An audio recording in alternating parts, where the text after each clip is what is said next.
ഷർഹു തഹ്ദീബ് എന്ന വിഖ്യാതമായ ഗ്രന്ഥത്തിന്റെ മാത്തിൻ ഇമാം സദ്ദുദ്ദീൻ തഫ്താസാനിയാണ്. ഖുറാസാനിലെ തഫ്താസാൻ എന്ന സ്ഥലത്ത് ഹിജ്റ 712 ജനിച്ച അദ്ദേഹം തന്റെ ജീവിതം മുഴുവൻ ഇസ്ലാമിക വിജ്ഞാനത്തിനുവേണ്ടി മാറ്റിവെച്ചു. പല വിഷയങ്ങളിലും അദ്ദേഹത്തിന് രചനകളുണ്ട്. 16-ാം വയസ്സിൽ തന്നെ അദ്ദേഹം തന്റെ ആദ്യത്തെ പ്രസിദ്ധമായ ഗ്രന്ഥം രചിച്ചു. അദ്ദേഹത്തിന്റെ രചനകൾ നൂറ്റാണ്ടുകളോളം പാഠപുസ്തകങ്ങളായി ഉപയോഗിക്കപ്പെട്ടു.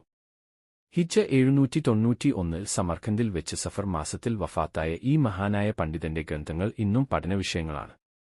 ഈ ഗ്രന്ഥത്തിന് വിശദീകരണം ഷർഹ് എഴുതിയത് അല്ലാമ അബ്ദുല്ലാഹ് ബിൻ ഹുസൈൻ അലിസ്തിയാണ്. ഇദ്ദേഹത്തിന്റെ ജനനത്തെക്കുറിച്ച് കൃത്യമായ വിവരങ്ങൾ ലഭ്യമല്ലെങ്കിലും ഹിജ്റ 1015 അസ്ബഹാനിൽ വെച്ച് ഇദ്ദേഹം വഫാത്തായി. ഷിയ വിഭാഗത്തിൽപ്പെട്ട ആളായിരുന്നെങ്കിലും ഇദ്ദേഹത്തിന്റെ വ്യാഖ്യാനം എല്ലാ വിദ്യാർത്ഥികൾക്ക് പഠിക്കാൻ കഴിയുന്ന രീതിയിലുള്ളതായിരുന്നു.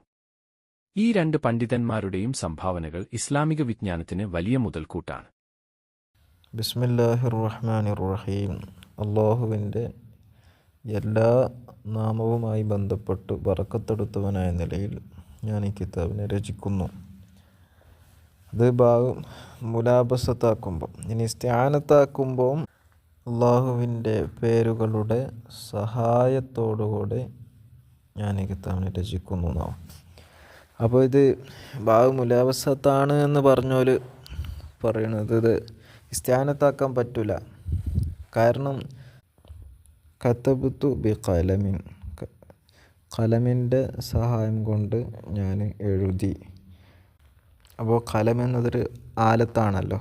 അപ്പോൾ ആ ആലത്തിൻ്റെ സഹായം കൊണ്ട് എഴുതി എന്ന് പറയും പോലെ ഇവിടെ ഇസ്തിആനത്താക്കിയാൽ അള്ളാഹിനൊരു ആലത്ത് മാതിരിയാക്കലാവും. അപ്പോൾ അതൊരു അദബ് കേടാണ് എന്ന് അവർ പറയുന്നത്.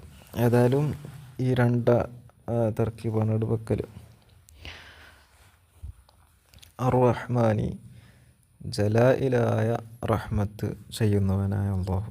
അർ-റഹീമി, ദഖായിഖായ റഹ്മത്ത്, അഥവാ വലിയ വലിയ റഹ്മത്തും ചെറിയ ചെറിയ റഹ്മത്തും ചെയ്യുന്നവനായ അള്ളാഹു. അള്ളാഹുവിൻ്റെ നാമം കൊണ്ട് ഞാൻ തുടങ്ങുന്നു. ഇപ്പം മത്തിനെ മാത്രമാണ് വായിക്കുന്നത്.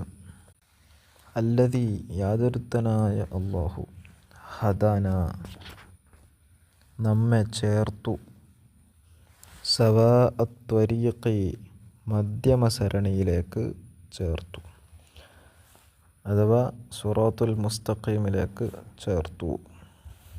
മധ്യമസരണി എന്ന് പറയാൻ കാരണം വഴികൾ എപ്പോഴും അതിൻ്റെ മധ്യഭാഗം സുരക്ഷിതമായിരിക്കും. സൈഡിലൂടെയൊക്കെ പോകുമ്പം അപകടങ്ങളൊക്കെ ഉണ്ടാവാൻ സാധ്യതയുണ്ട്. വഴിയുടെ മധ്യം എപ്പോഴും എന്തായിരിക്കും? സേഫായിരിക്കും. വണ്ടികളൊക്കെ പോകുന്ന റോഡല്ല പറയണത്. ഏതായാലും ഇവിടെ ഉദ്ദേശിക്കുന്നത് ഋജുവായ വഴി എന്നാണ്.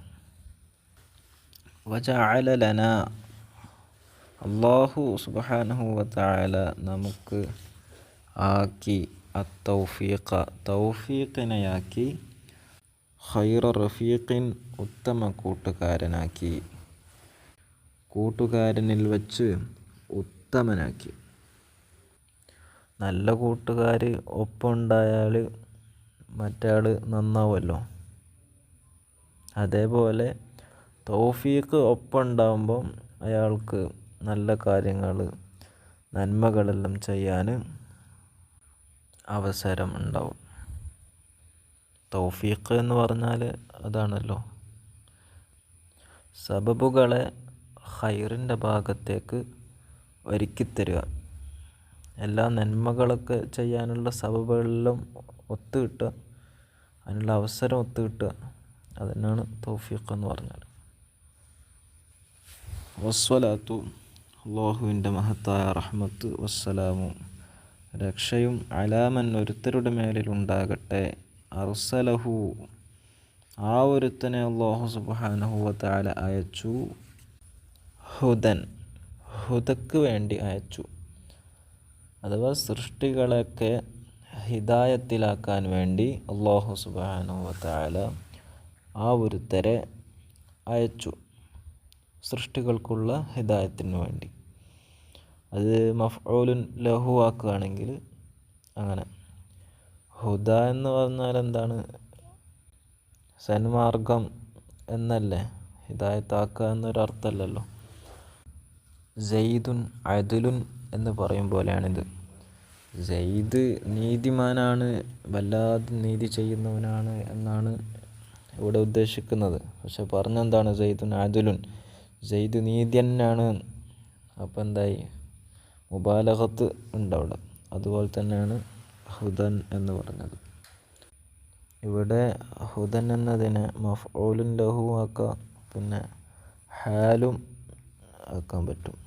ഹാലാക്കുമ്പം അവർ തന്നെ ഹിദായത്താക്കുന്നവരായ നിലയിൽ, അതല്ലെങ്കിൽ അള്ളാഹു തന്നെ ഹിദായത്താക്കുന്നവരായ നിലയിൽ, അങ്ങനെയും വെക്കാം. അതിനെപ്പറ്റി ഷറഹിൽ വിവരിക്കുന്നുണ്ട്, ശേഷം വ്യക്തമാവും.